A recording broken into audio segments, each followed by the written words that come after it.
Hey, what's up guys? Today we're going to be taking a look at some of the cool and interesting things that I found in the brand new social space called The Farm. For those of you who don't know, Bungie opened up this exclusive area for about an hour today at 1 PM Eastern, and if you were lucky enough to search for this activity and actually go here and stay after the event was over, you could practically stay here for as long as you'd like, and that's exactly what I did. I'm actually still here 5 hours after the event is over, and I'm kind of just chilling with a few people, so it's very interesting to look for things that nobody has discovered, possibly Easter eggs, and just generally glitches and things that interest myself. Now, the very first thing that we're going to talk about is the Crypts room. Now, this is something that a lot of people in the community have found. I personally don't know if this is a glitch or if it's actually a room that's supposed to be a secret, because to me, inside it looks like Bungie didn't finish this. It doesn't look polished at all, and it just generally doesn't look like you're supposed to go here. But at the same time,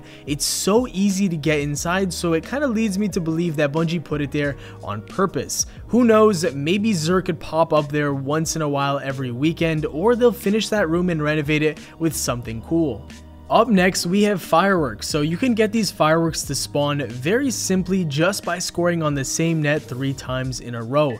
This basically means that you either won or lost the game. I guess they made it up to 3, and that's when the fireworks shoot off.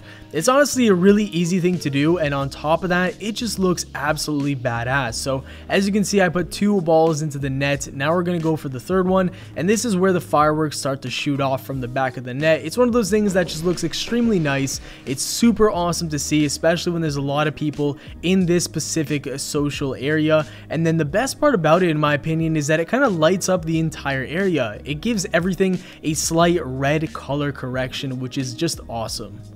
Up next, we have all of the rooftop balconies and of course the wires that connect them. Now, there are some interesting spots that I'm going to show you guys that you may not be familiar with, but most of this stuff you'll probably know if you went to this specific location yourself, because as soon as you see one person going up on top of these roofs, then it basically becomes crowd mentality, and everybody at the exact same time is like, oh damn, you can go up there, let's go test it out. I mean, that's basically what I did. I didn't know you could get up here until I saw one of my teammates up here, and then I was like, damn, okay, I'm gonna try getting up there too. So that was the first rooftop that you saw. There was a lot of balconies there, and it looks like some stuff might happen up there. I don't know if maybe Xur could spawn up there, or maybe if we could have some sort of Easter egg up there. I don't know, but it seems like that whole space would go to waste if there was nothing there. This second rooftop's a lot less interesting, but if you want to work out, you can always go on the treadmill right there and get your Iron Lord more fit. Who knows, man, you might need it for a raid or something. But anyways, the third location that you can go to is this rooftop across. This one has a lot more than the second location we went to. This is basically the hangar roof, so there's a lot of real estate up here, but there isn't too much that's interesting. I mean, this thing right in the middle, I'm not going to attempt to even classify this because I have no idea what that is. Here we have some sort of satellite or a radio tower, and then there's also a host of balconies over here, and I assume that Xur could probably spawn right over here. I'm just waiting the footage to get here, but I think Xur could spawn here. That would be a very cheeky spot, and it would take a while to find him unless you could spot him from the ground. Now, there's one more thing I wanted to show you guys while up on these wires, because you can get very, very high up on the map to probably the highest location, and you can see an awesome scenic view of absolutely the entire social area.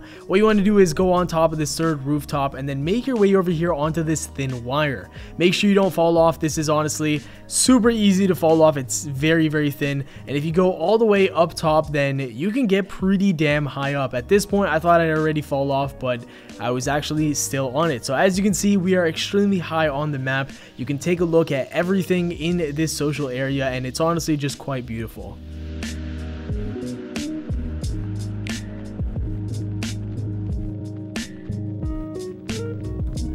While we're on the topic of Xur, I also think that in addition to the balcony rooftop spawns, this could be a prime location for one of his spawns. I mean, this is a hidden, obscured location, basically underground in a storage room.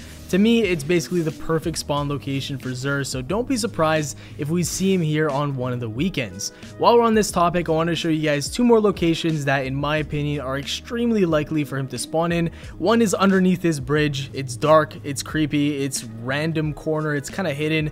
So this is a place where I could definitely see Xur spawning. And then last but not least is this little tunnel right underneath a Cryptarch building. I could see him being leaned over right here in this tunnel, being creepy with his tentacles and all that stuff.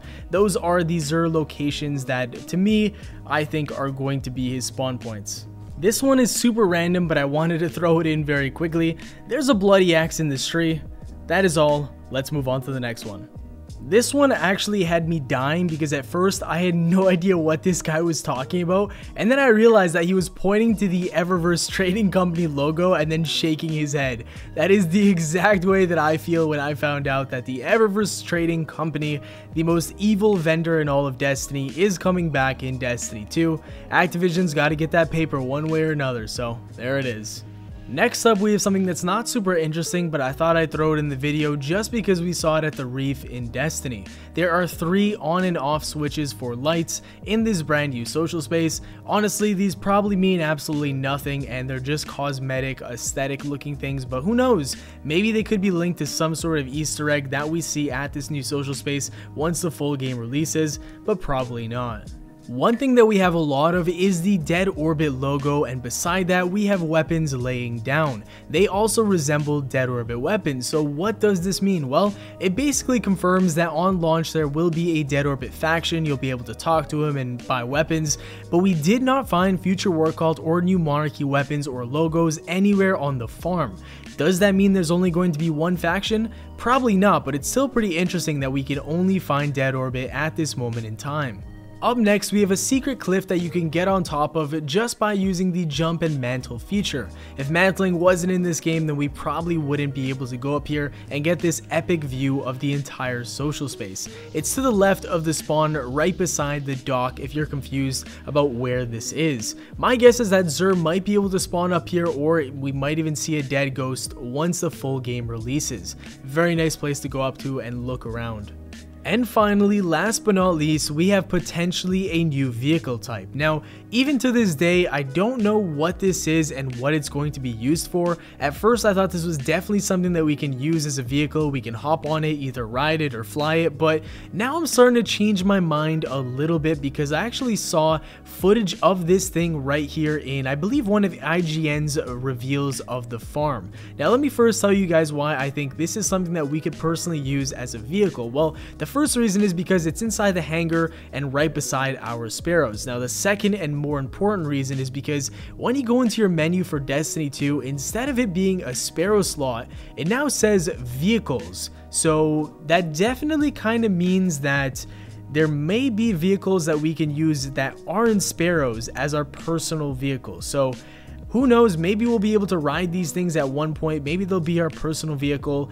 I really don't know. At this point, it's just speculation. But right now, I'm going to play the clip for you guys, and you'll see these drones, or something that looks like these drones, flying around in the new social space. Hopefully, this is something that we could actually ride, because that would be absolutely sick. But that is going to do it for the video, guys. Thank you all very much for watching. If you enjoyed, definitely drop a like, as it supports the channel. Subscribe for more daily Destiny 2 beta content. And one thing I forgot to mention is that the beta is now extended for 48 hours, so enjoy the beta while it's here, guys. And that's gonna do it for the video. Have yourselves a great night, and I'll see you all later. Peace.